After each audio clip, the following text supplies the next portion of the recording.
एक बार सुल्तानगंज के तट पर मैं खड़ा था, बैद्यनाथ धाम से एक शिव भक्त आया,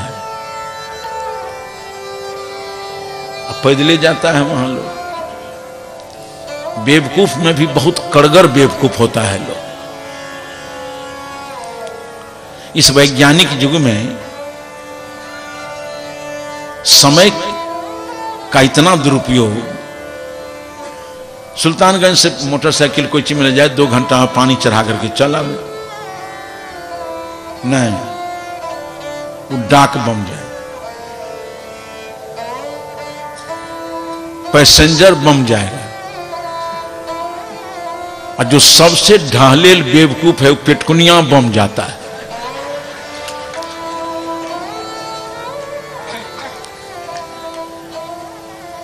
हम कहते हैं कि मोटरसाइकिल पर बैठ करके पेटकुनिया पार करके जाएगा बेचारा, वो 85 किलोमीटर, कितने दिन लगेंगे तो पानी सड़ जाएगा। ताजा पानी ले मोटरसाइकिल 4 चक्का से जाए तो ताजा पानी शंकर जी को मिलेगा, उसका भी स्वास्थ्य ठीक हो जाएगा। इसके समय की बचत हो जाएगी। पेटकुनिये पारने से जाने से पानी स्वादिष्ट हो जाएगा। इस बेवकूफी की कोई सीमा है? सुल्तानगंज में कभी देखता हूं तो उसकी बेवकूफी पर हमें तरस आती है। लकड़ी लिए हुए सुत जाता है, ऐसे किया, फिर वहां गया, फिर खड़ा हुआ, फिर सोया। हम कह रहे बेवकूफ, वहां जाने से तुमको क्या मिलेगा नहीं कह सकते हैं, लेकिन वहां पहुंचते पहुंचते गहुमन सांप की तरह तुम्हारे देह का केचुआ उतर जाएगा। ना समझ लोग यहां बहुत हैं।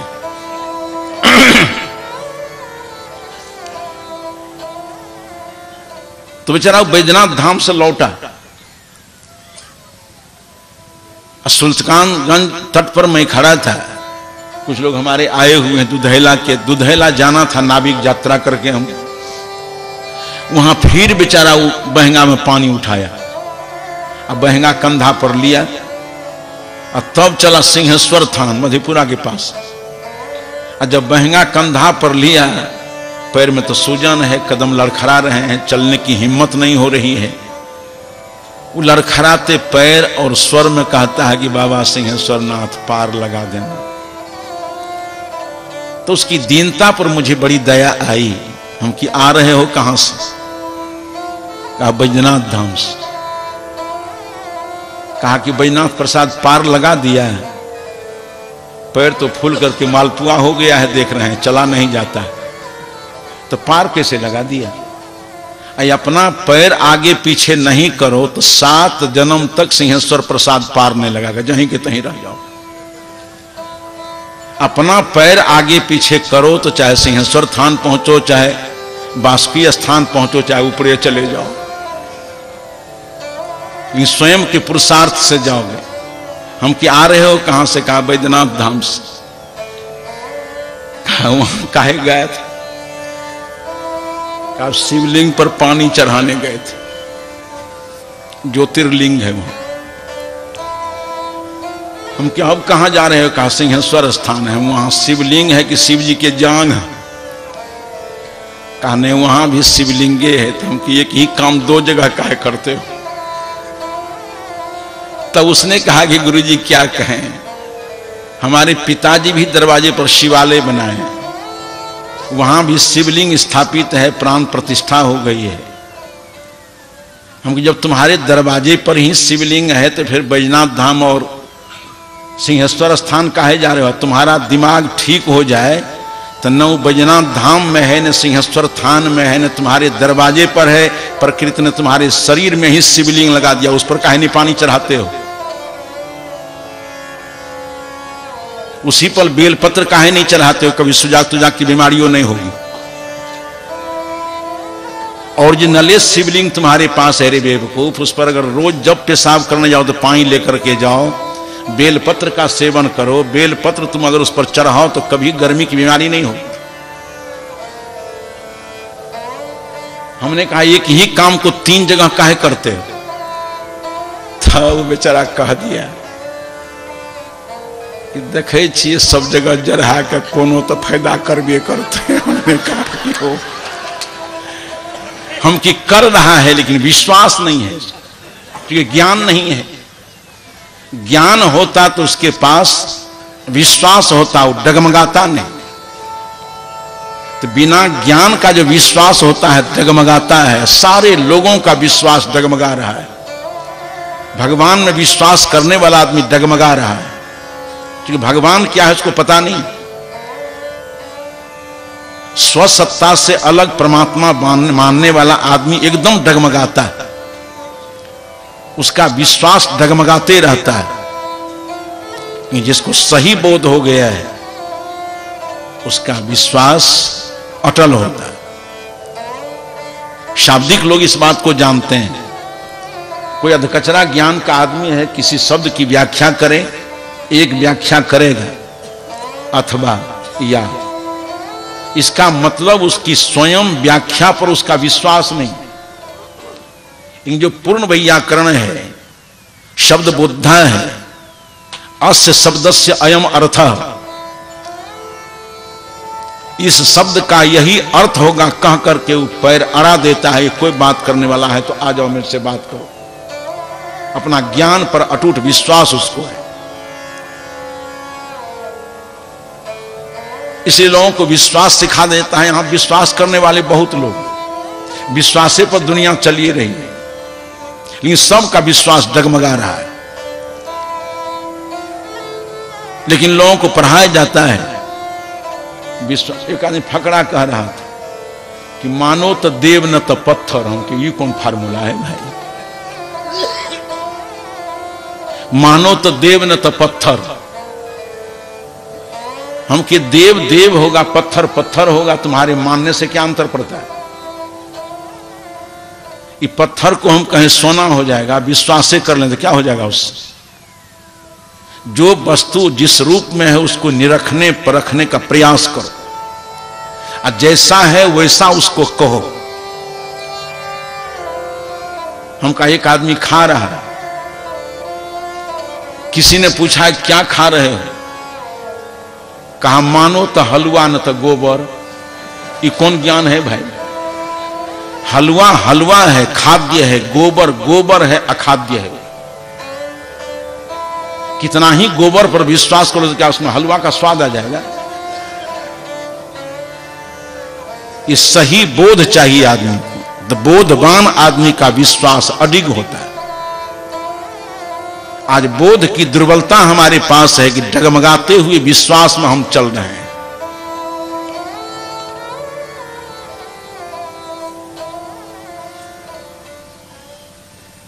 तो श्रोतव्य सुनना चाहिए, सुनिए। और सुनने के बाद मनन करना चाहिए। अगर मनन कर लीजिएगा यार, इसी समय से आप अवैज्ञानिक धारणाओं के धरातल से ऊपर उठने लगे। थोड़ा चिंतन यहां के लोगों ने किया है। अब बहुत सारी अवैज्ञानिक धारणाएं गिरने लगी।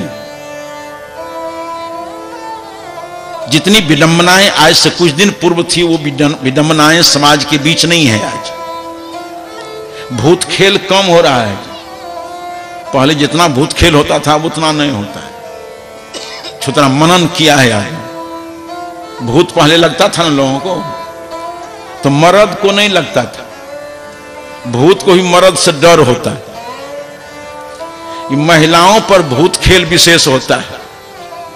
अब महिला में भी आज तक लक्ष्मीबाई को भूत लगा, कभी मजाल है? इंदिरा गांधी को भूत लग जाता है। भूत किसको लगता था? वह महिला जो कार्तिक पूर्णिमा में स्नान करे, बाल की जूड़ा चूड़ा बांधे, एक के बार जाकर के चैत में जूड़ा खोले, स्नान गोरा, भूत नहीं लगता और की हेते? जो इतना असंजत जीवन जीने वाली महिला है उसको भूत लगेगा? उसके शरीर पर बाल पर जू और लीख टहलते रहेगा। इन नारियों के बीच आज शिक्षा का प्रचार प्रसार हुआ है, भूत कम हो रहा है। और शिक्षा का प्रसार हो जाएगा तो भूत नाम की चीज नहीं रहेगी, क्योंकि भूत अज्ञान जन्य है। यह भ्रम भूत सकल जग खाया, ये भूत भ्रम है। हम लोगों को कभी भेंटें नहीं होती। श्मशान घाट में रहते हैं, नहीं भेंट होती है, ये नहीं भेंट क्या हो। अगर भूत होता दोपहर में, दिन में होता है ना जी, अंधेरिये रात में होता है, इसलिए नहीं है, इसलिए अंधकार में उसकी प्रतीति होती है, अज्ञान में प्रतीति होती है, ज्ञान में उसकी प्रतीति नहीं हो। जैसे जैसे ज्ञान बढ़ता जा रहा है ये भ्रम छटता जा रहा है। हमको बचपन में याद है, आप लोगों को भी स्मरण होगा, यहां हैजा होता था।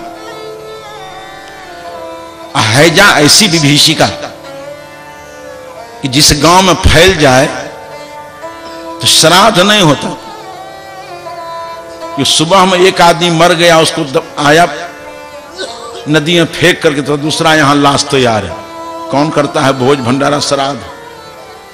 टोल के टोल मालूम पड़ेगी साफ हो गए, और लोग उसकी पूजा करते थे। वो हैजा के कोलरा के लोग पूजा करें। साइकोलॉजिकली आदमी इतना भयभीत हो गया था, लोगों का मानना था कि भगवती माय का रथ चलता है। बड़े बेवकूफ लोग पहले होते थे, भगवती माय का रथ चलता है।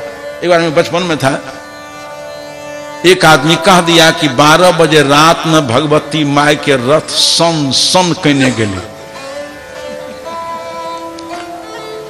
परंपरा का मारा हुआ दिमाग एकाध दर्जन आदमी को ऊपर नीचे दोनों शुरू हो गए। भगवती माय का रथ चलता था। आज विज्ञान बढ़ गया है, एक चेचक है, उसका भी 3 रूप, वो माइये राम है, बड़की माय, संझली माय, छोटकी माय। आज जब माय राम आती थी तो आदमी के देह के हड्डी पसली। पहले के लोग चेचक मारा हुआ, इतना इतना गड्ढा लोगों के चेहरा पर है, भी वैसा चेचक आज नहीं होता।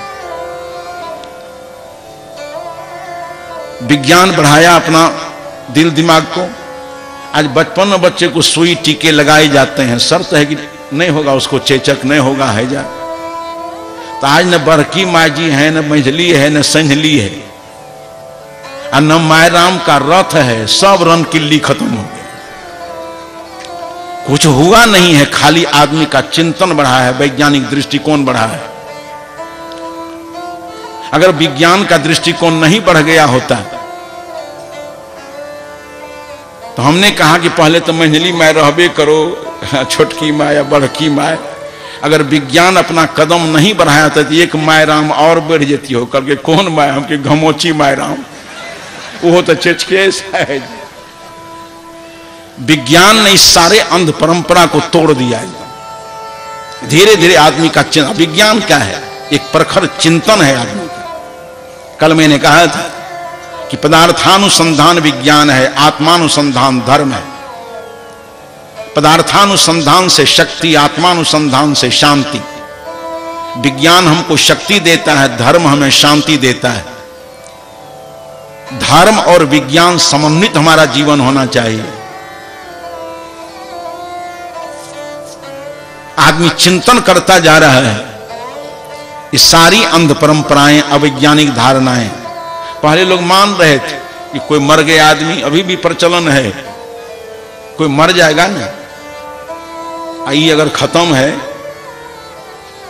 तो पंडित जी का वहां सौदाबाजी चल जाता है। देख लिया कि गुदगर आदमी है तो श्राद्ध कर्म के लिए इतना लंबा लिस्ट बनाता है, तो सब चाहिए, मसलन चाहिए, जूता चाहिए, ढेर दुनिया भर। आज आदमी देता था, आज भी बेवकूफ है वो देता है, लेकिन जिसकी चेतना में निखार पैदा हो गया वो बंद कर दिया। वो समझ रहा है कि शोषण का शोषण की साजिश। कोई सामान वहां नहीं जाता है, सब पंडित जी घर में रह जाता है।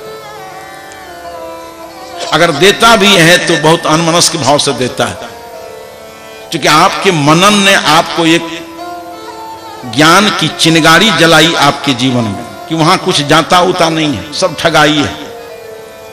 एक दिन हम चले जा रहे थे नदी किनारे से, हमको लगा कि आदमी की चेतना जग गई। एक आदमी श्राद्ध करवा रहा था, अब पंडित जी हमारी जान पहचान के थे, तो खटिया दान में दिया था। तो हम खड़े होकर के देखने लगे, हंसे। पंडित जी ने कहा कि गुरु साहब हंसते क्यों हैं? हम कि आप पटरी बैठ गई, पहले तुम ही बेईमान थे, अभी धीरे धीरे वो बेईमानी की तरफ कदम बढ़ाया है। अब बेईमान के आगे बेईमान है, या तुम्हारे जजमान की चेतना जग गई है। हम की पलंग बढ़िया दिया है, पौआ रहे केला के थम के, अब पासी रहे चन्नी संठी के, आ 4 गो सूत एने से 4 गो सूत एने से। हम के लाजा आराम है तो धिया पुता का। समझ रहा है कि नहीं साजिश है? समझ रहा है कि नहीं काम गलत है? समझ रहा है कि शोषण है, दमन है? लोटा दिया था, हद हो गई। अगर वो अपनी समझ से समझता कि जो लोटा दे रहे हैं पितृलोक में हमारे पितर को मिलेगा, तो बढ़िया लोटा देती है हो, जिनमें एक आध सिर पैन अटे। इतना बढ़िया लोटा रहे कि लोटा के मुंह में कौन ना कि अंगूठा जाए रहे। जान गया कि नहीं यार? चेतना उसकी जगी कि नहीं? समझ रहा है कि सारे कार्य व्यर्थ हैं, सचमुच व्यर्थ है, कहीं जाता उता नहीं। आपकी बुद्धि की बलिहारी है कि इस वैज्ञानिक युग में भी इस ठगाई के पीछे आप पड़े हुए। कुछ नहीं है श्राद्ध। श्राद्ध एक स्मृत कर्म। धीरे धीरे लोगों की चेतना बढ़ती, सारी अवैज्ञानिक धारणाएं गिर रही हैं। पहले आदमी लोग ऊपर हाथ, वैदिक काल में हमको लगता है, ऐसे वेद वाले को तकलीफ नहीं होती, हमको वेद काल में लगता है कि सैकड़े 85 आदमी का ये समाप्ते था, एकदम चेतना खत्म। वैदिक लोगों को देखो, हे भगवान इंद्र, देखो प्रार्थना उसकी, हे इंद्र जमीन में उर्वरा शक्ति ला दो, हे इंद्र गौ को दुधारू बना दो, हे इंद्र बैल को बलवान बना दो। जिस समय ऊपर वाले से प्रार्थना करता था कि खेत में उर्वरा शक्ति ला दो, उस समय जमीन की क्या स्थिति थी? दुल्फा जन्मे या पेड़ पौधा फल देने बिना सूख जाए। ऊपर वाले के भरोसे जब तक जीता रहा आदमी, समस्त लोगों का जीवन अभावग्रस्त था। बहुत कम उम्र हमारी रही होगी उस समय जब पहली बार आई सरसी, उस समय पढ़ाता था, नालंदा में पढ़ता था। उस समय आया यही झगड़ुआ गांव, सरसी स्टेशन पर उतरे तो बैलगाड़ी से गए उस गांव में। एक आदमी के पास गए तो लोगों ने कहा कि 1300 बीघा जमीन है उसकी, और रहे ले घर नहीं रहे। स्टेशन उतरे, गांव तक गए तो फसल में फसल खाली कटरेंगनी, कटरेंगनी देखो नहीं, बस वही कटरेंगनी केवल फसल। ऊपर से प्रार्थना चल रही है, और ऊपर वाले की प्रार्थना छोड़ दिया आदमी, अपने श्रम को जगाया, समझ को जगाया। आज देखो उसका क्या स्थिति है। समझ बढ़ती जा रही है, श्रम बढ़ता जा रहा है, आदमी का उत्कर्ष होता चला जा रहा है। आज एक को आदमी ऊपर वाला से प्रार्थना नहीं करता है जमीन में बड़ा शक्ति ला दो। ये कोष क्षण समय फुर्सत, अभी लोग धान काटा है तो कहा कि तैयारी बाद में करवे, पहले गेहूं बुन दिल के, फुर्सत नहीं है खेत को। धान कटा नहीं कि जोत करके गेहूं बुन दिया, धान फसल बाद में तैयार हो गई। नमी कहां से आ गई जमीन, शक्ति कहां से आ गई? ऊपर वाला दे दिया है।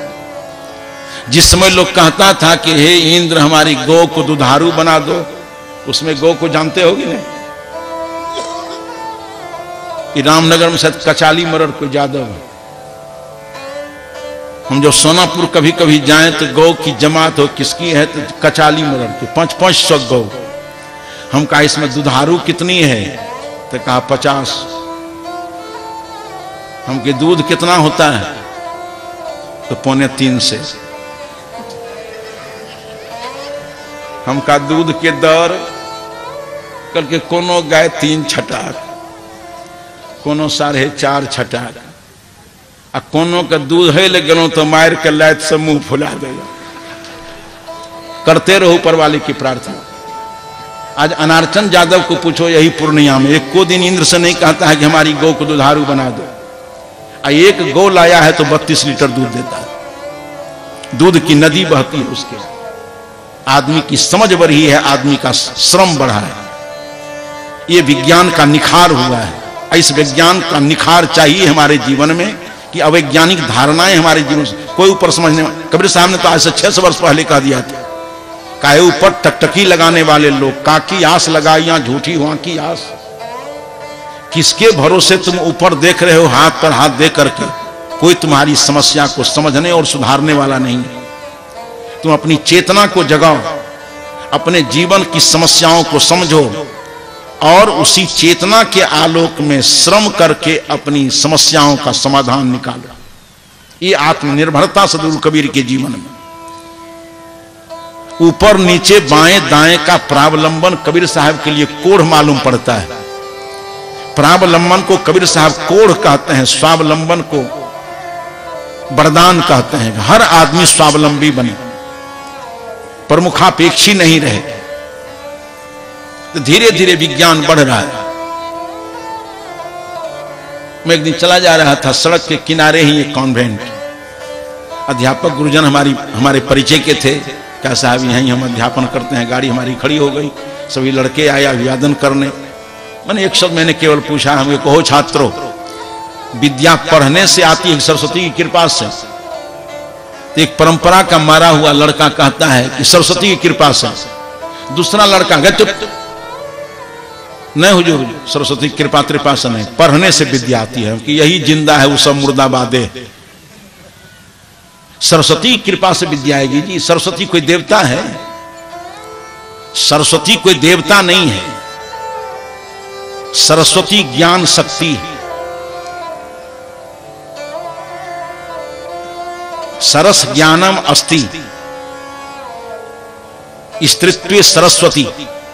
वो ज्ञान शक्ति है जिस स्त्री में, जिस और लड़की में वो सरस्वती है, और वो ज्ञान शक्ति है जिस पुमान में वो सरस्वान है। सरस्वती कोई देवता नहीं, ज्ञान शक्ति है, और ज्ञान शक्ति का निखार होगा श्रम स्वाध्याय से। ये सही बोध आपके पास होना चाहिए। तो आपकी नियति में जो गिरगिराना आ गया है, इस सही बोध के अभाव में हम केवल गिरगिराना जान गए। जहीं देखो वहीं आदमी गिरगिरा रहा है। गिरगिराना आदमी की नियति हो गई है जो अज्ञान जन्य है। गंगा के पास गिरगिरा रहा है, तो बांस के खूंटा के पास गिरगिरा रहा है, तो मिट्टी के ढेला के पास। अभी भी जड़ता जिसके दिमाग में है, रामनवमी वाला बांस होता है ना, रामनवमी में वो कुआं के पास ही दरवाजे पर लोग खड़ा किए हुए थे। लगा तो पढ़ा लिखा आदमी है, दे दशा से स्नान किया। हम दूर में बैठे हुए हैं, कुआं पर स्नान किया। आधी धोती कमर में, आधी धोती गर्दन पर लटक रही है, और जनेऊ कोई अंगूठा में फंसा करके उस सुखल का बांस के सामने घूम रहा है। एक बार घुमा सिर झुकाया, 2 बार घुमाया सिर झुकाया, 5 बार परिक्रमा करने के बाद हृदय के भाव को उगल दिया कि हे बाबा हनुमान जी, मैट्रिक की परीक्षा में बेटा के गणित की कॉपी कमजोर चल गई है, तो हम की बांस मुंह रगड़ता कॉपी पर जाकर। गणित की कॉपी कमजोरी तो बांस क्या करेगा उसको?